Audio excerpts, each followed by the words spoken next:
I was just like, I've been really looking forward to this day. I don't remember what he said. I remember how he smelled. I do remember how he smelled. It was very interesting. It was like a nice smell, like a sweet smell, but very strong. And his whole family smelled like that. Because I met his sister. That sounds so weird.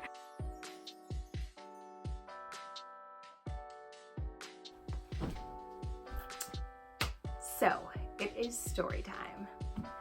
Oh gosh, this story, I never thought I'd actually tell it to the public. A few of my close friends know.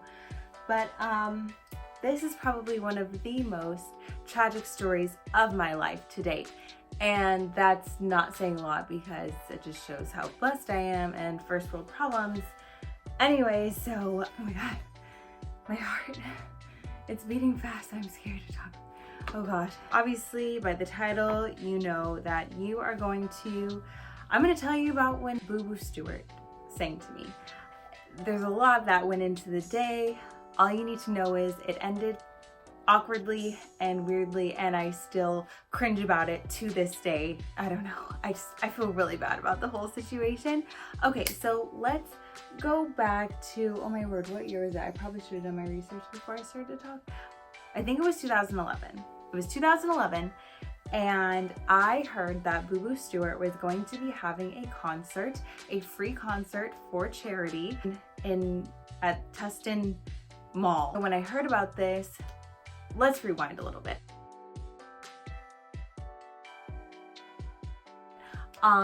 Let's go to when I was reading those like teen magazines that you read when you're like a teenager, and it has like pictures and posters of Justin Bieber and Taylor Lautner and all those good things at that time. I was reading that magazine about the new Twilight movie because I was so obsessed with Twilight. You have no idea how much I love that franchise, and all the shirts that I bought Hot Topic, I was a regular because I was there for my Team Edward bracelets, and then it turned to Team Jacob. I don't know, it's a confusing story, but I was reading in the magazine about the new Twilight movie which was coming out, which was Eclipse, and I wanted to see who the new werewolves were going to be. So one of those werewolves was going to be played by like a new up-and-coming actor named Boo Boo Stewart. Y'all, I have never been, oh gosh, I have never been so obsessed with a boy. Let me tell you, like I had crushes all my life, always like felt lost without a crush, and this guy, when I laid my eyes on him in that magazine, I was hooked, line, sinker. He was the one I was gonna marry. Oh my gosh, he's so beautiful. This started a whole long, excruciatingly painful, staying up nights, love affair in my head of, oh my gosh, Boo Boo Stewart is the man I want to be with. I remember in high school there was this girl that like she looked like if me and him had a child, and I called her my child. Like I was so obsessed. It was crazy. I was just like entranced by everything about him. He didn't have long hair at the time that I fell for him, but he looks great regardless. I'm gonna show you guys the video that I have of him singing to me. Like I am gonna show it, like you're gonna see it. It's coming. When I heard that Boo Boo Stewart was going to be having a free concert, I literally, I kid you not, I made a PowerPoint to my grandparents. I probably could find that PowerPoint somewhere. I made a PowerPoint about all the reasons why I should be able to go to that concert. Essentially, it was like, it's free, it's not that far away, I love him, he's the love of my life, he could be your potential, like, you know, grandson-in-law, like all these things. I don't think I actually put that in there. But so they loved the PowerPoint enough to let me go to the concert. Now the day of the concert, guys, I had written him a letter. Another thing is I wrote him a song, and that's going to be important to the story later. I recorded the song on my cheap keyboard and used GarageBand and sang, and so I had like a CD of it. I was gonna give it to him in case I met him. I wasn't even expecting to meet him that day, just to like see him, but you never know. So I wrote him this long love letter. So by the time that we get there, I swear we were the first people there, because when we walked into the mall at the section that he was gonna, at the stage he was gonna be playing, I saw him immediately when we walked there, and I like waved to him, and I was over the moon. Like imagine meeting the one person, the one guy or girl that you're obsessed with, like, so like want to marry, but they're famous and out of reach, and then just seeing them one morning and waving to them like it's nothing. Like, that was my moment. And I could have cried. I didn't. So anyways, so we went to have breakfast because we were there like extremely early, like 2 hours early before the concert. And so we had breakfast and I realized I forgot my love letter. So I found like a sticky note or something, and I wrote him a miniature version of the love letter. They had a booth that was saying like, oh, for $40 you can get VIP tickets and meet Boo Boo and his sister Fievel. And she's super pretty, by the way.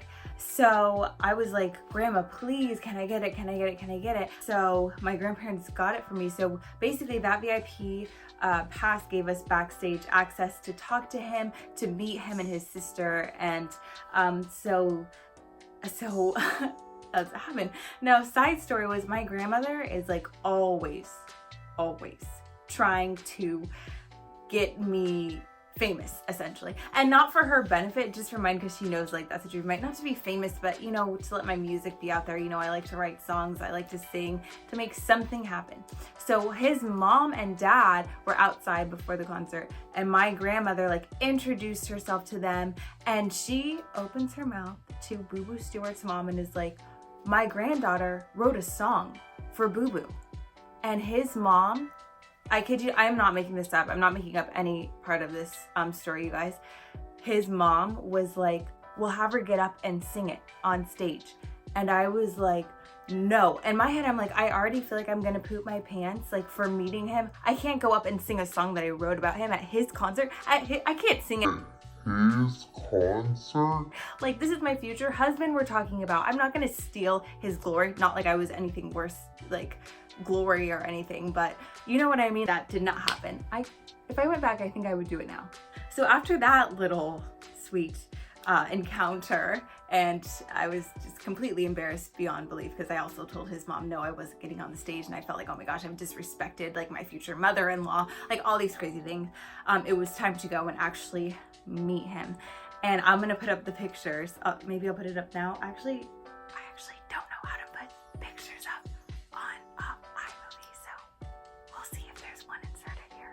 I don't. So anyway, I went up, and it was like a bowling alley. Like, for the VIP package, you got like all these little treats and stuff, and then I waited in line, and I was pretty close to the front of the line, and guys, there he was, standing there in all his short-haired Boo Boo Stewart glory, and I was like, this is our first meeting. This is what we'll talk about forever, and this is what I'll bring up at our wedding.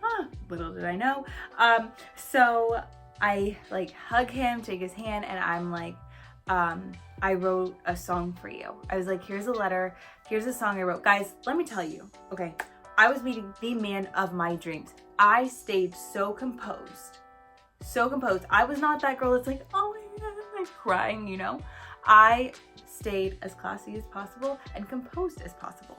And I handed him the song, I handed him the letter. I said, it is so nice to meet you. I admire your work so much in Eclipse, because there was no Descendants at that point. Okay, so anyways, so I met him. I don't really even remember that part. Like, I must have just been like, you know, numb to just get myself through that as classy, as composed as possible.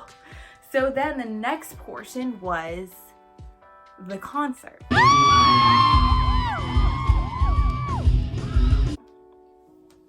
And, you know, both his mom and his dad knew I wrote him the song. His sister knew I wrote him the song, and I gave him the CD. Oh my gosh. And the other thing was, wait, did this happen before or after? At some point, I don't remember if it was before or after the concert, his sister was like, they have a family van, and she was like, we're gonna play this in the van and we're all gonna listen to it. Guys, that song is the shame of my life. I gave him my email, I gave him my email address, I gave him my phone number so he could tell me what he thought of the song. We'll talk about that later. So the concert comes, and I knew there was a song called The One Who Makes Me Happy, or Happy, that he sang, because he's had concerts before where he pulls a girl up on stage, kind of like Justin Bieber at the time, and he pulls a girl up on stage and sings to her. That would have been my dream come true. I could have died after that happened. I didn't think I would be that lucky one. Mind you, guys, there was like maybe 150 people at this concert. It was very small. So that song comes on and I'm like, oh, I know this song. I'm nervous. You guys having fun? This is when he pulls the girl up. I'm like, man, that's gonna be a lucky girl. And I see his dad grabbing a chair, right? He puts the chair on the stage. He walks to the audience and grabs my hand and starts to pull me up on the stage. Cool. Well, we want to thank Child Help for having us out here today. They're amazing. Like what they do for all these children. What they do is they help children that have been abused. So it's pretty amazing. When I tell you that the earth stood still, I could not believe it was happening to me. He pulls me up on stage and I'm like, this isn't happening. This isn't happening. Guys, Boo Boo Stewart starts to serenade me. Well, the song is called Just So Right. And if you know, make sure you guys sing along.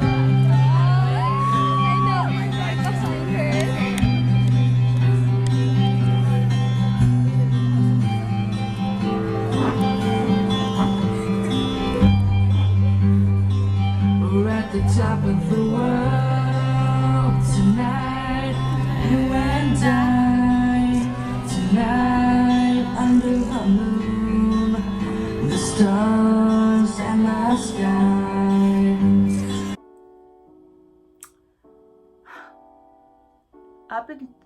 Up until that moment, it almost felt like my life had not even begun. So he was singing to me, it was going great, it was awesome, it was beautiful, and then I started to do something that I'm about to show you with a clip that I will regret for the rest of my life. I have always prided myself in the fact that I can pick up a song pretty quickly. Y'all, I did not know the words of this song, but bet your bottom dollar I started to sing them with him. Just take a look. Why do I put my fingers up? Just watch. Just know you're my baby, so please don't leave me. The one who makes me happy, you're the one who makes me happy. Just know you're my baby, so please don't leave me. The one who makes me happy, you're the one who makes me happy. Watching that back after, one of the biggest regrets. There were several regrets that happened during this whole scenario. That was a big one. And I bet you, like, it's embarrassing for you to watch. It's embarrassing for me to watch. If Boo Boo Stewart ever watches this, I would love for him to see this. And like, I'm just saying, I'm sorry if I embarrassed you. I'm sorry for the song that I wrote you. I was 15 years old. I was trying to make words rhyme. I didn't really mean them when I said I'd rather die than never meet you. And one of the lyrics was, I'll just dream of you and pray that I never wake. I wasn't that torn of a soul. Like I said, I was just trying to rhyme words, and I'm sorry if it made you uncomfortable. I cannot apologize enough for the words of that song. It was a really desperate attempt to write a love song when you're 15 years old and don't know anything about love. So anyways, yeah, that's what I feel most embarrassed about. So I'll keep playing the clip because there's a part that comes up that I was so obsessed with at the end of the video. So this is kind of that part. Just know you're my baby, so please don't leave me. The one who makes me happy, you're the one who makes me happy, and we were just so right. Thank you so much.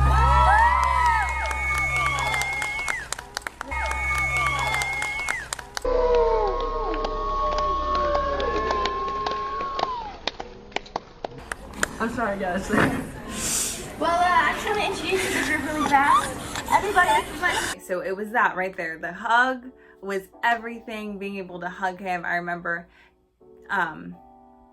going home that night and literally looking at my camera, looking at the video and sobbing my eyes out because I was like, how did I get so lucky to meet the man of my dreams, and not only the man of my dreams, the famous man of my dreams.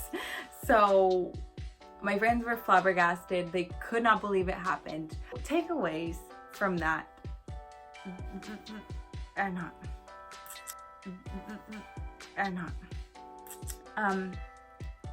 So that was essentially what happened. But the most tragic part comes after the fact. I never got an email.